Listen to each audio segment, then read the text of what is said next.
gloria a Dios para siempre. Levantemos ese coro para leer luego, hermanos, aquí en la carta de los 3 versículos. Esté feliz, alabe su nombre. Su nombre hermoso de la gloria.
Dios está aquí, hermanos.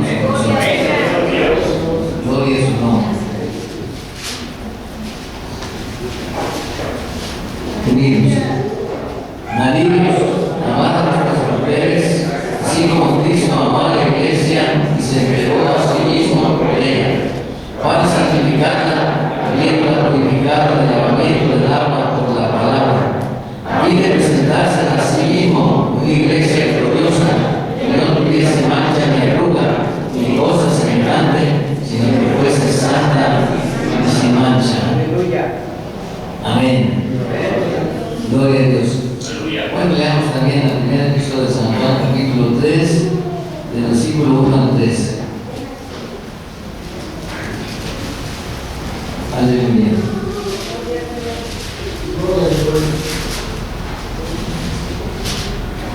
Mirad cuál amor nos ha dado el Padre para que seamos llamados hijos de Dios. Por este amor no nos conocen, porque no le conoció a Él. Amados, ahora somos hijos de Dios, pero no nos han manifestado lo que hemos de ser. Pero sabemos que cuando Él se manifieste, seremos semejantes a Él, porque le veremos tal como Él es. Y todo aquel que tiene esperanza en Él se purifica a sí mismo, así como Él es puro. Amén. Gloria al Señor.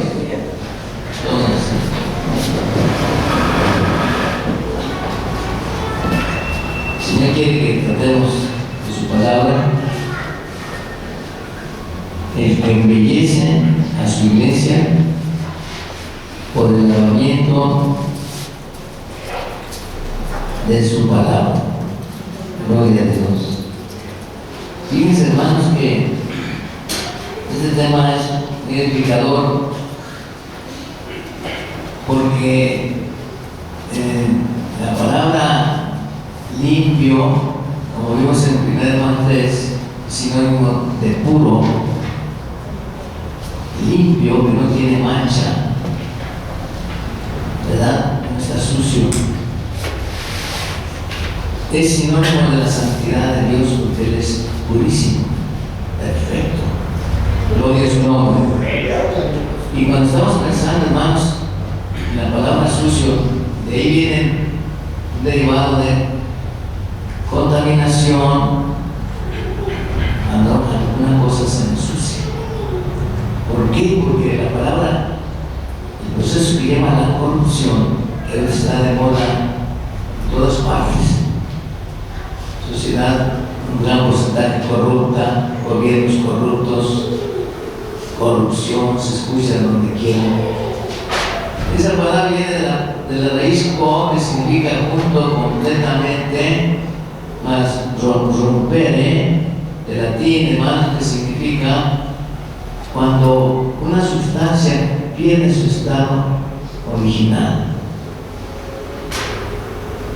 Ejemplo, si yo compro carne fresca para comer, que está en su estado original, sana, limpia, me hace bien, como la carne. Pero si la carne se queda ahí 3-4 días, por el aire, hermanos, por fenómeno químico, entonces pierde su estado original y se empiezan a producir una degradación en ella, hermanos, el principio de la corrupción, hasta el grado que huele horrible. ¿Por qué? Se gusana. Porque, hermanos, fíjense que ahí está, el hombre está contemplando el proceso original del pecado en Ezequiel capítulo 28, cuando empezó en Lucero. Lo dice el versículo 13 hasta el 17. Perfecto eras en todos tus caminos, le dijo el Señor, desde el día que fuiste creado, limpio eras, santo. Porque santo significa que son una cosa apartada del mal para servir a Dios, que está limpia.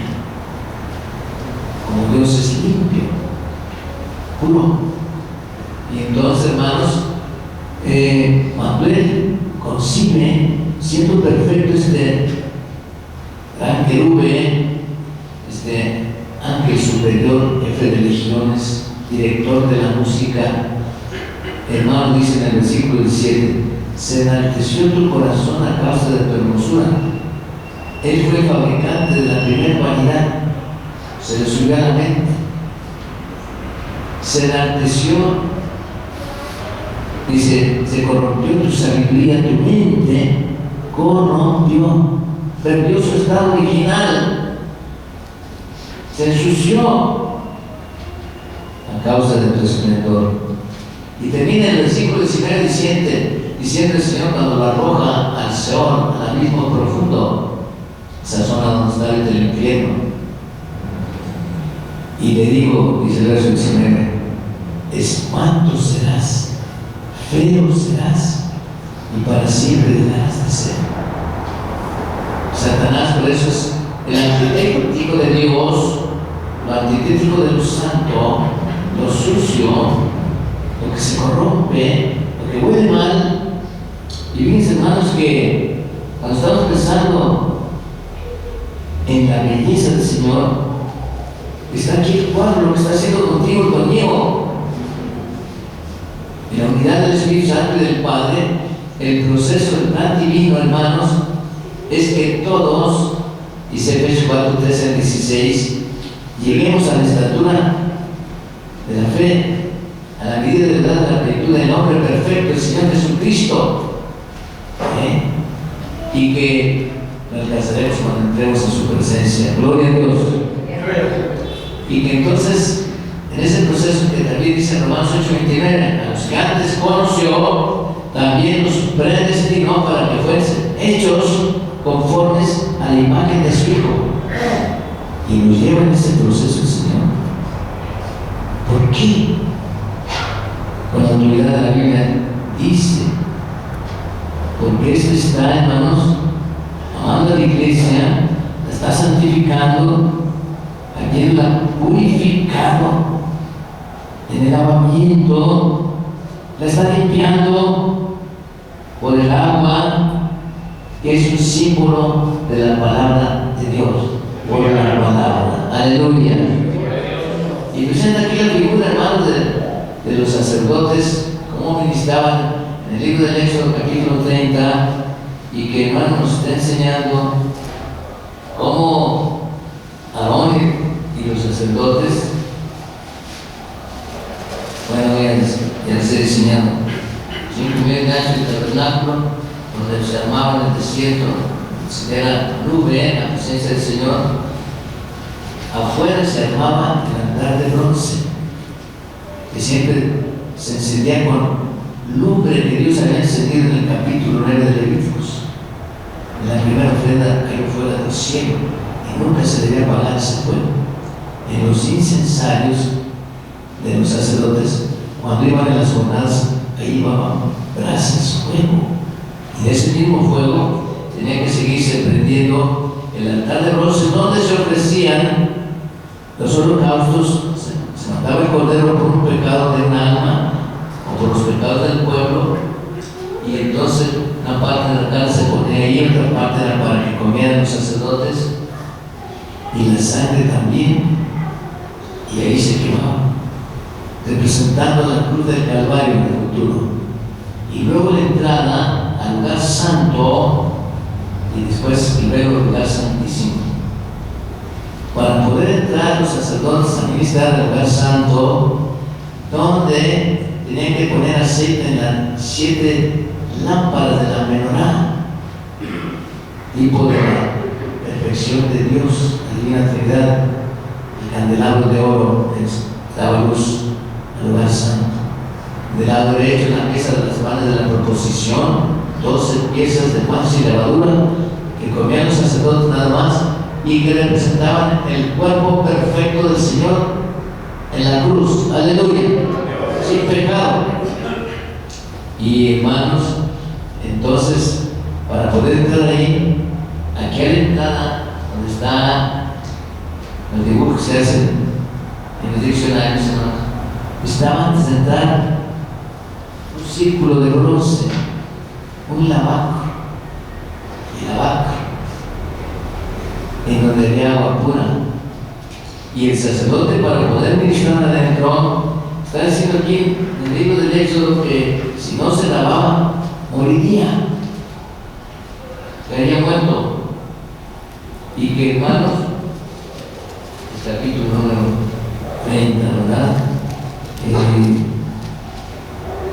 Bueno, ahorita le digo exactamente. Ya se me acabó. Den gloria a Dios, hermano. Capítulo 30, del 17 al 21. Dice: y en ella hasta había una fuente de bronce con su base de bronce para lavar, y la colocarás entre el tabernáculo de reunión y el altar, y pondrás en ella agua. Y de ella se lavarán Aarón y sus hijos las manos y los pies. Cuando entren en el tabernáculo de reunión, se lavarán con agua para que no mueran, pudieran ministrar. Y que está representado precisamente, hermanos, el poder del Señor Jesucristo, que con su evangelio habla en San Juan 15:3 y le dice a los discípulos: ya vosotros estáis limpios por la palabra que os he hablado. Aleluya.